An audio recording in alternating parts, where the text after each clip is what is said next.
এই লাশগুলোর দায় কে নিবে? আজকে এখানে আপনাদের কাছে দাঁড়িয়েছি অবিলম্বে আমাদের ভাইদের যাদেরকে গুম করা হয়েছে, যাদের আমরা খোঁজ পাচ্ছি না, তাদের অবিলম্বে সন্ধান দিতে হবে।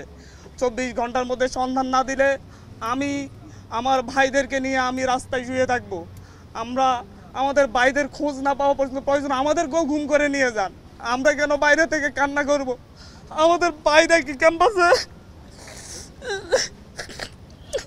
কান্না জড়িত অবস্থা নিয়ে আমরা এখানে হাজির হয়েছি।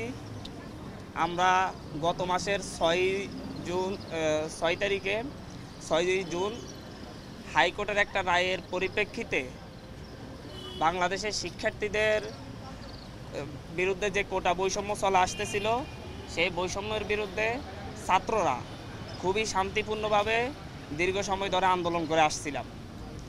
আমরা 30শে জুন পর্যন্ত সরকারকে আলটিমেটাম দিয়েছিলাম যে অতি দ্রুত যেন হাইকোর্টের রায় স্থগিত করে আমাদের দাবিগুলো নিয়ে সরকার বিচার বিভাগের মাধ্যমে হাইকোর্টের রায় স্থগিত করে আমাদের দাবিগুলো নিয়ে আলাপ আলোচনা করে। কিন্তু 30 তারিখ পর্যন্ত সরকারের পক্ষ থেকে কোনো ধরনের আলাপ আলোচনা করা হয় নাই।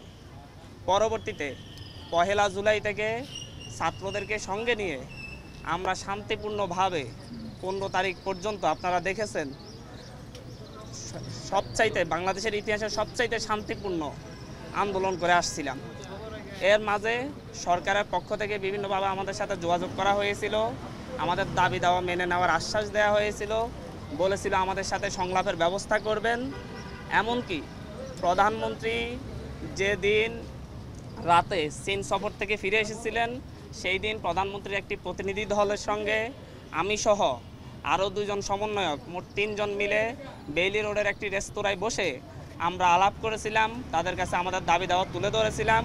ওনারা প্রধানমন্ত্রীর কাছে বিষয়গুলো পৌঁছে দিবেন এবং কোনো মন্ত্রীর মাধ্যমে আমাদের সাথে সংলাপের ব্যবস্থা করবেন বলে সেদিন সন্ধ্যার মধ্যে একটি সংলাপের ব্যবস্থা করবেন বলে আশ্বস্ত করেছিলেন।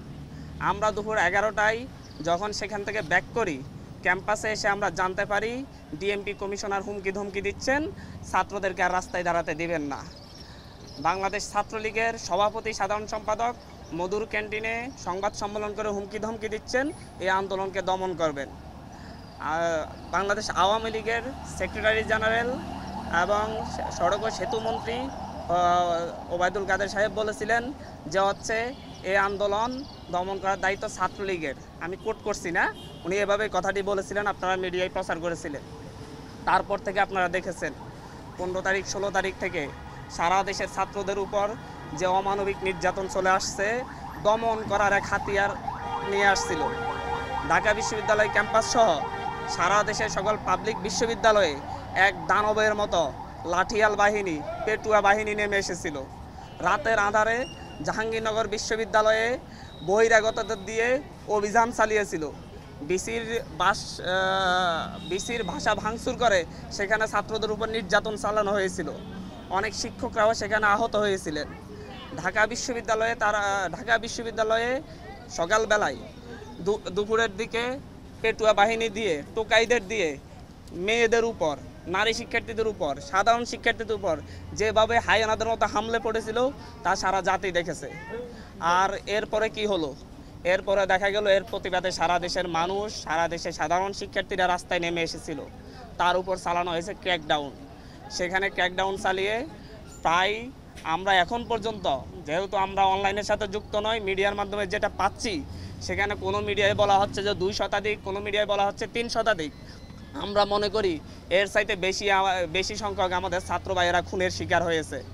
তাদেরকে রাস্তায় নির্বিচারে গুলি করে খুন করা হয়েছে। প্রকাশ্যে আপনারা দেখেছেন আমাদের ভাইদেরকে উপর থেকে হেলিকপ্টার দিয়ে গুলি করে হত্যা করা হচ্ছে।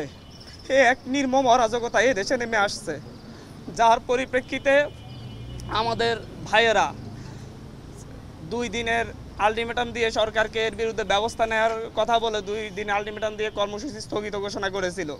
কিন্তু তারপরও আজকে জগন্নাথ বিশ্ববিদ্যালয়ে গুলি হয়েছে। আমাদের সমন্বয়ক সহ 4 জন ভাইকে খুঁজে পাওয়া যাচ্ছে না। আসিফ মাহমুদ ভাই, আবু বাকের মজুমদার, আব্দুল কাদের এবং রশিদুল ইসলাম রিফাত, এদেরকে খুঁজে পাওয়া যাচ্ছে না। ওদের বাবা মা মর্গে তাদের সন্তানদের খোঁজ নিচ্ছেন। ডিবি অফিসে গিয়ে খোঁজ পাচ্ছেন না, এক থানা থেকে আরেক থানায় তাদেরকে ঘুরপাক খাওয়ানো হচ্ছে।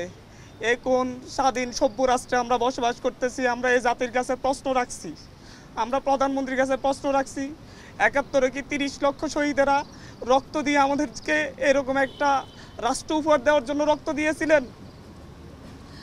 এই পর্যায়ে আমাদের যেটা আমরা দেখতে পাই, আমরা তো একটা যৌক্তিক দাবি নিয়ে রাস্তায় নেমেছিলাম।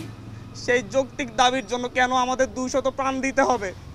এই দেশের রাষ্ট্র ব্যবস্থার কাছে, সরকার ব্যবস্থার কাছে, শাসন ব্যবস্থার কাছে, এই দেশের বিচার বিভাগের কাছে, এই দেশের সংবিধানকে আমরা মাথায় রেখে আমরা প্রশ্ন করতে চাচ্ছি, একটা যৌক্তিক দাবি আদায়ে কেন ২০০ প্রাণ দেওয়ার পরে কেন সরকারের পক্ষ থেকে সংলাপের আহ্বান করা হবে?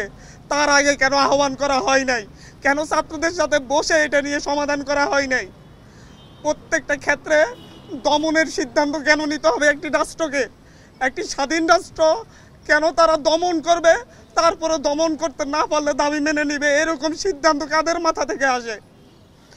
আজকে যে স্বরাষ্ট্রমন্ত্রীর আন্ডারের পুলিশ বাহিনী, যে স্বরাষ্ট্রমন্ত্রীর আন্ডারে র্যাব বাহিনী, যে স্বরাষ্ট্রমন্ত্রীর আন্ডারে বিজিবি বাহিনী, যাদের মাধ্যমে আমার ভাইয়েরা খুন হয়েছে, সেই স্বরাষ্ট্রমন্ত্রীর সাথে আমাদেরকে বসার জন্য আহ্বান জানানো হচ্ছে। উনি কি এই যে ২০০ লাশ পড়েছে এটার জন্য কি উনি অনুতপ্ত? এটার জন্য কি উনি দায় স্বীকার করেছেন? উনি কি ক্ষমা চেয়েছেন? আমরা কিভাবে এই রক্ত খেকো মন্ত্রীদের সাথে আমরা আলোচনা করতে পারি, যারা হচ্ছে রক্তের বন্যা বয়ে এই দেশে একটা অরাজক পরিস্থিতি সৃষ্টি করেছে? আমাদের সাথে তো আগেও বসা যেত, আমরা তো আলাপ আলোচনা করতে পারতাম, এর সমাধান হইতো। সরকারের যে যুক্তিগুলো তুলে ধরতো, আমরা আমাদের যুক্তিগুলো তুলে ধরতাম, সুন্দর সমাধান কি হতে পারতো না? এই লাশগুলার দায় কে নিবে? আজকে এখানে আপনাদের কাছে দাঁড়িয়েছি, অবিলম্বে আমাদের ভাইদের যাদেরকে গুম করা হয়েছে, যাদের আমরা খোঁজ পাচ্ছি না, তাদের অবিলম্বে সন্ধান দিতে হবে।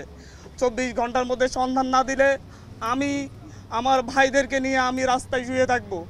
আমরা আমাদের ভাইদের খোঁজ না পাওয়া পর্যন্ত প্রয়োজন আমাদেরকেও গুম করে নিয়ে যান। আমরা কেন বাইরে থেকে কান্না করব? আমাদের ভাইরা কি ক্যাম্পাসে,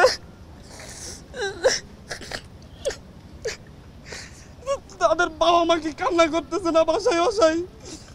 এরকম অরাজক পরিস্থিতি তৈরি করে কেন আমাদের কেন আমাদের ভাইদেরকে খোঁজ পাওয়া যাবে না? রিফাত রশিদের ভাই, রিফাত রশিদের বাবা পথে পথে কান্না করতেছে, ঘুরতেছে, ধানমন্ডি থানায় গিয়েছে, ধানমন্ডি থানা বলতেছে আমাদের এখানে না, শাহবাগ থানায় গিয়েছে, শাহবাগ থানা বলতেছে আমাদের এখানে না, নিউ মার্কেট থানায় পাঠাচ্ছে, নিউ মার্কেট থানা বলতেছে আমাদের এখানে না। তাহলে কোথায় পাবে রিফাত রশিদকে? আমার একটা জুনিয়র ছোট ভাই, ওকে গুম করে দিতে হবে কেন আপনাদেরকে?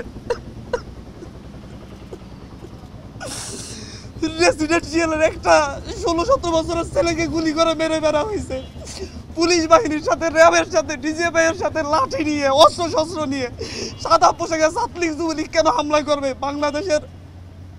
বাংলাদেশের পুলিশ বাহিনী, বিজিবি এরা কি এতটাই অপদার্থ হয়ে গিয়েছে যে আপনাদের সশস্ত্র গুন্ডা বাহিনীকে লাগবে আমাদের ভাইদেরকে নিধন করার জন্য? আমি আজকে সকালে পত্রিকা পড়তেছিলাম, পত্রিকায় দেখলাম যে বিভিন্ন মন্ত্রীরা, ক্ষমতাসীন দলের বিভিন্ন নেতারা হুমকি দিচ্ছেন, এরপরে যদি আন্দোলন না থামে ওনারা দমন করবেন। ওনারা ছাত্র আন্দোলন দমন করার চিন্তা করেন। ওনারা ভুলে যাচ্ছেন ১৯৫২ সালে দমন করতে গিয়ে পাকিস্তানি হানাদাররা ব্যর্থ হয়েছে, ৬৯-এ ব্যর্থ হয়েছে, ৬৪-তে ব্যর্থ হয়েছে, ৬৬-তে ব্যর্থ হয়েছে। ওনারা কিভাবে সফল হবেন? ওনাদেরকে এখনো বলবো, আমাদের প্রতিটা ক্যাম্পাসে নিরাপত্তা নিশ্চিত করুন, আমাদের ভাইদেরকে ছেড়ে দিন। আমি নিজে আতঙ্কিত।